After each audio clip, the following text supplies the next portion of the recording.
Assalamualaikum warahmatullahi wabarakatuh.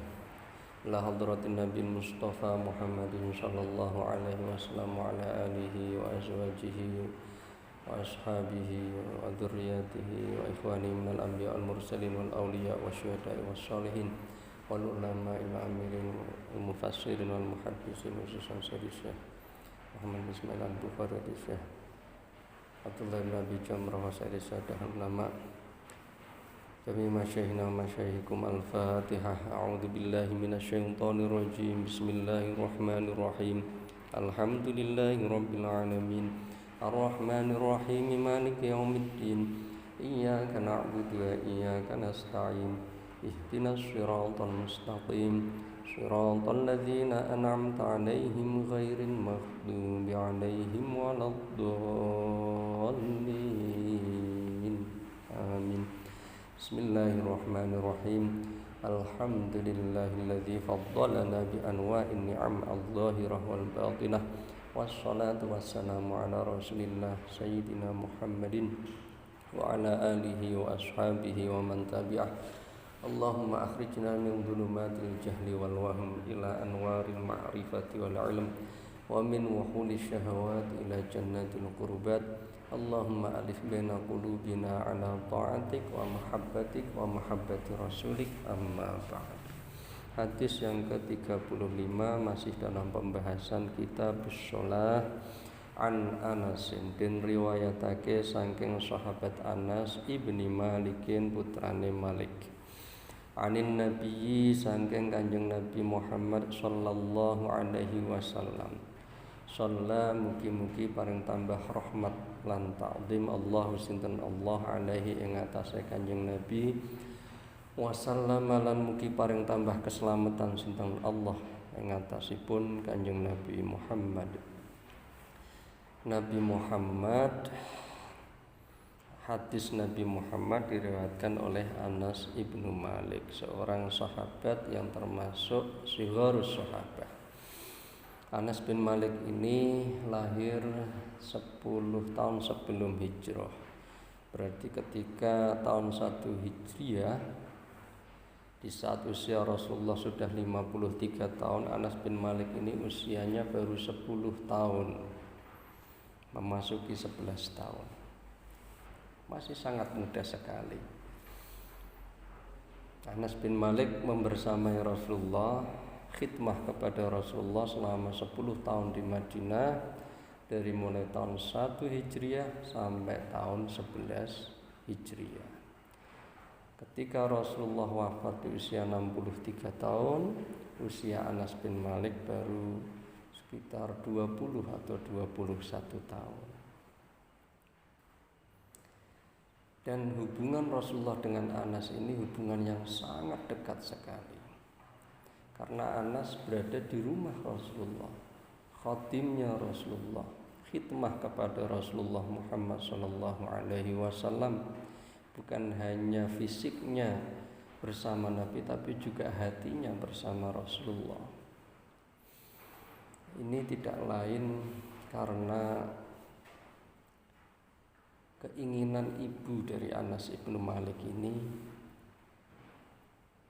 yang namanya Ummu Sulaim untuk mendekatkan Anas kepada Rasulullah. Saat Rasulullah datang pertama kali di Madinah, Ummu Sulaim ibunya Anas ini langsung menghantarkan Anas di hadapan Rasulullah dan menyerahkan Anas ini kepada Rasulullah untuk berkhidmah kepada Rasulullah. Dan saat itulah Rasulullah itu mendoakan Anas atas permintaan ibunya. Allahumma akthir malah wa waladah wa barik fi. Nabi mendoakan supaya Anas ini menjadi orang yang kaya nantinya. Coba, Nabi di usia 53 tahun mendoakan anak kecil usianya 10 tahun semoga besok akan menjadi orang yang kaya dan juga punya keturunan yang banyak dan berkah. Dan ini juga pelajaran menarik. Ummu Sulaim ibunya Anas bin Malik ini mendatangi Rasulullah untuk mendapatkan keberkahan dari Rasulullah, untuk mendekatkan anaknya kepada Rasulullah. Ummu Sulaim ini sangat cinta sekali kepada Rasulullah. Beliau asli orang Madinah, masuk Islam sebelum Rasulullah datang ke Madinah. Dan ketika Ummu Sulaim memutuskan diri masuk Islam, sampai terjadi permasalahan dalam keluarganya, hingga Malik ibnu Nadhr, ayahnya Anas, suaminya Ummu Sulaim ini minta pisah kepada Ummu Sulaim karena Ummu Sulaim masuk Islam. Waktu itu Ummu Sulaim belum ketemu dengan Rasulullah. Rasulullah masih di Mekah, masuk Islam melalui para pendakwah yang dikirim oleh Rasulullah ke Madinah. Akhirnya Malik bin Nadhr, ayah Anas ini pergi ke Syam dan mati di sana. Dan ini menunjukkan Anas sejak usia kecil itu dalam keadaan yatim. Kemudian ibunya yang Ummu Sulaim ini menikah dengan Abu Talhah al-Ansari, yang nanti di saat Rasulullah wafat itu membuat liang lahat untuk Rasulullah Sallallahu Alaihi Wasallam.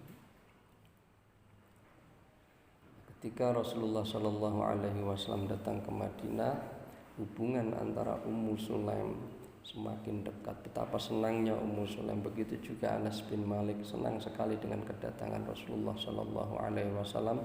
Begitu juga Abu Talhah yang ikut di Bai'ah Aqabah kedua. Satu nama lagi dalam keluarga Anas bin Malik yang penting adalah Ummu Haram, bibinya Anas bin Malik. Ummu Sulaim, adik dari Ummu Haram. Dua nama ini akan sering kita temukan nanti dalam pembacaan hadis, sangat dekat sekali dengan Rasulullah. Kadang Rasulullah datang ke rumahnya Ummu Sulaim, ke rumahnya Ummu Haram, dan bahkan tidur di rumah Ummu Haram dan Ummu Sulaim ini, yang kadang orang bertanya-tanya, ini hubungannya apa Rasulullah dengan Ummu Sulaim dan Ummu Haram? Ini kan wanita, kok sampai Rasulullah datang ke rumahnya dan tidur di sana? Dan menurut Imam Nawawi dan Ibnu Abdul Bar, antara Rasulullah dengan Ummu Haram itu ada ikatan hubungan kekerabatan minar radha'ah. Salah satu penjelasannya di dalam Syarah Nawawi bahwa Ummu Haram ini adalah salah satu kholahnya Rasulullah, bibinya Rasulullah minar radha'ah, sehingga tidak mengherankan jika Rasulullah ini sangat dekat dengan Ummu Haram dan juga adiknya yang Ummu Sulaim ini, yang kemudian akhirnya Anas ini bisa dekat dengan Rasulullah, berkhidmah kepada Rasulullah Sallallahu Alaihi Wasallam, dan banyak cerita-cerita menarik yang dikisahkan oleh Anas bin Malik selama 10 tahun bersama Rasulullah Muhammad Sallallahu Alaihi Wasallam, dan itu menjadi kenangan berharga yang tidak pernah dilupakan oleh Anas bin Malik hingga setelah Rasulullah wafat. Anas bin Malik ini beliau mengatakan setiap malam bermimpi ketemu dengan Rasulullah Muhammad Sallallahu Alaihi Wasallam, yang beliau berkeinginan besok di akhirat itu berjumpa Rasulullah dengan mengatakan, Rasulullah, saya disyafaati ana khuwaitimu, saya pembantu kecilmu sewaktu dulu di Madinah. Salah satu yang diriwayatkan oleh Anas bin Malik adalah hadis berikut ini. Qala sampun dawuh sinten Nabi Muhammad Sallallahu Alaihi Wasallam, man utawi sapane wong nasia iku lali sapa wong salatan ing sijine salat fardu utamane, fal yusolli mongko salata sapa wong mau idza nalikane zakara eling sapa wong mau ha ing salat.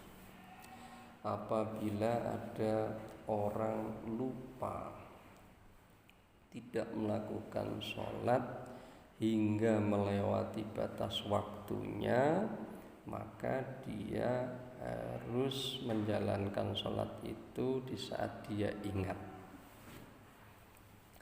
La kafarota, ora ana kafarah iku maujud laha kanggone sholat sing den lalekake mau illa dzalika angin mengkono-mengkono nglakoni sholat, mengkodok sholat.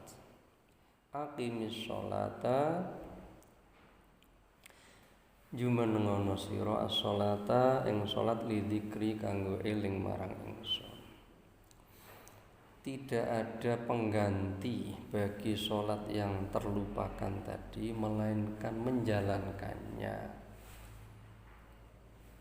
Nah, di hadis ini ada beberapa permasalahan yang perlu kita kaji. Yang pertama,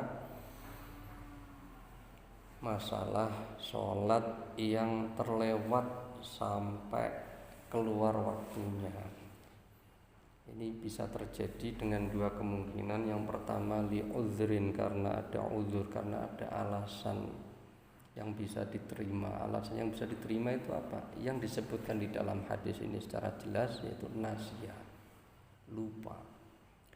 Seseorang itu lupa, sibuk melakukan kegiatan, umpamanya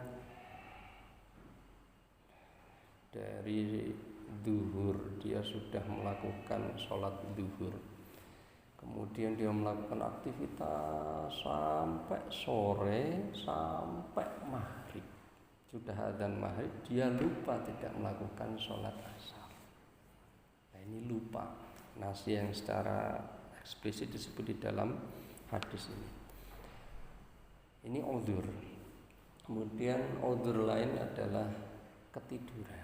Umpama orang tidur malam, kemudian sampai melewati subuh, bangun-bangun sudah matahari terbit. Nah, nisyan dan juga naum, lupa dan juga tertidur, ini kategori uzur. Nah, ini yang pertama. Orang terlewat melakukan sholat itu bisa disebabkan karena ada uzur, karena ada alasan. Alasannya adalah terlupa atau dia tertidur.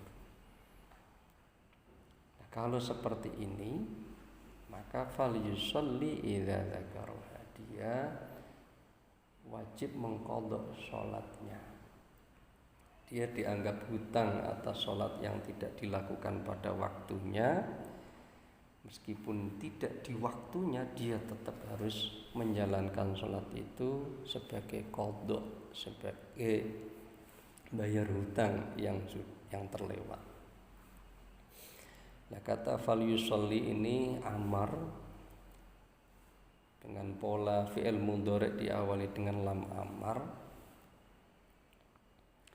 Nah, ketika ada amar seperti ini, apakah wajib seketika ketika dia ingat langsung menjalankan sholatnya atau boleh menunda?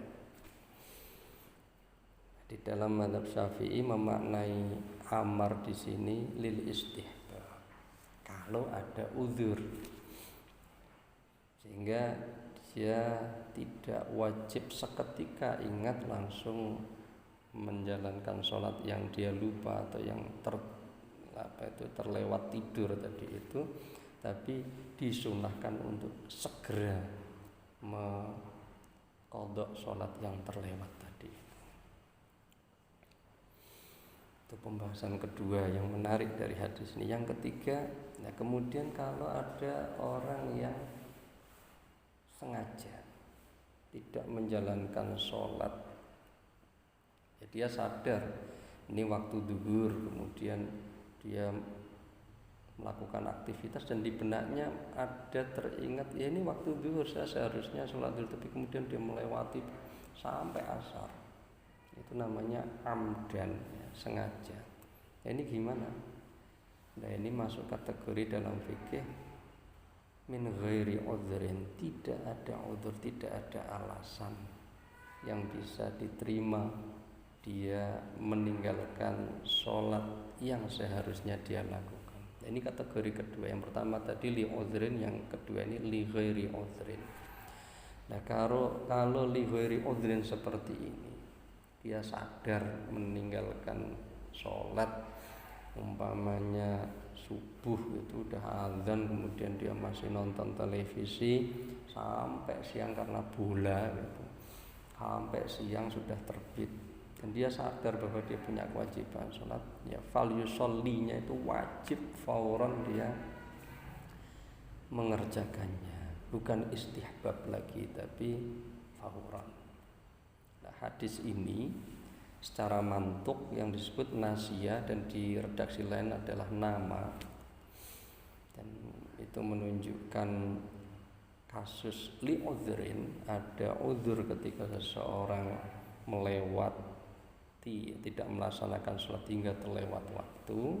Tapi hadis ini juga kemudian dijadikan dasar para ulama untuk mengambil kesimpulan hukum bagi orang yang tidak melaksanakan sholat hingga terlewat waktu karena amdan, karena sengaja. Dan cara mengambil kesimpulannya adalah kias aulawi. Lawang yang lupa dan ketiduran saja itu uzur kan ya, itu masih diwajibkan untuk mengqadha, apalagi yang dia sengaja, yes, tambah lebih diwajibkan lagi untuk mengqadha. Ya, pembahasan detailnya bisa dibaca di kitab-kitab fikih. Kemudian la kafarata laha illa dzalika. Jadi sholat yang tertinggal itu ya harus diqadha. Tidak ada cara menggantinya melainkan melaksanakan sholat itu. Tidak ada dengan cara mengganti uang ataupun melakukan sholat kemudian diganti uang. Tidak. Maksud dari la kafarata laha illa dzalika adalah dia harus mengqadha sholat itu sebagai ganti dari sholat yang dia tinggalkan, baik li udhrin atau li ghairi udhrin. Dan bagaimanapun juga beda sholat yang dilakukan tepat pada waktunya dan sholat yang dilakukan terlewat pada waktunya. Tapi ala kulli hal alhamdulillah masih ingat ya, masih diingatkan oleh Allah Subhanahu wa taala dan dia masih mau menjalankan sholat. Ini merupakan kenikmatan yang harus disyukuri, masih diingatkan oleh Allah dan diberi kesadaran oleh Allah untuk menjalankan sholat yang dia terlupa atau terlewat tidur atau bahkan asalnya sengaja melewatkan dan kemudian muncul kesadaran. Nah, itu sudah merupakan suatu kenikmatan yang harus disyukuri, bahwa Allah masih menyayangi, masih diingatkan sehingga masih mau bersujud kepada Allah menjalankan sholat. Di bagian akhir hadis ini ada kutipan ayat aqimis sholata lidzikri, dirikanlah sholat lidzikri kanggo eling marang ingsun. Di Bahjatun Nufus syarah Ibnu Abi Jamrah, syarah Mukhtasar Ibnu Abi Jamrah yang ditulis sendiri oleh Imam Ibnu Abi Jamrah, beliau menekankan terkait dengan masalah zikir dan nisyan ini. Jadi manusia dalam kehidupan ini diperintahkan oleh Allah Subhanahu wa taala, ya ayyuhalladzina amanu dzkurullaha dzikran katsira. Orang-orang yang beriman, ingatlah kalian kepada Allah sebanyak-banyaknya. Sebisa mungkin itu, kalau bisa 24 jam itu ingat kepada Allah Subhanahu wa ta'ala. Tapi kenyataannya manusia ini kadang sibuk dengan berbagai urusan, sibuk dengan keluarga, dengan kawan, dengan pekerjaan, dengan hartanya, sibuk dengan dirinya, sehingga kadang dalam rentang 24 jam ini ada waktu-waktu di mana orang itu ghaflah dan nisyan, melupakan Allah Subhanahu wa ta'ala. Nah, minimal orang ingat kepada Allah di dalam satu hari itu 5 waktu itu. sholat 5 waktu itu kesempatan untuk ingat kepada Allah Subhanahu wa ta'ala. Kalau belum bisa 24 jam, ya setidaknya 5 waktu itu ingat kepada Allah Subhanahu wa ta'ala. Soal di dalam waktu sholat itu apakah dari mulai takbir sampai salam itu terus ingat kepada Allah atau ada lupanya, itu tidak jadi soal. Untuk ukuran kita itu tidak jadi soal. Sudah diberi kesempatan oleh Allah untuk ingat menjalankan sholat, menggunakan anggota tubuh ini untuk sujud, untuk takbir, menggerakkan dari takbir sampai salam, itu sudah merupakan anugerah agung dari Allah Subhanahu wa ta'ala. Dan itu sudah gerakan ingat kepada Allah Subhanahu wa ta'ala.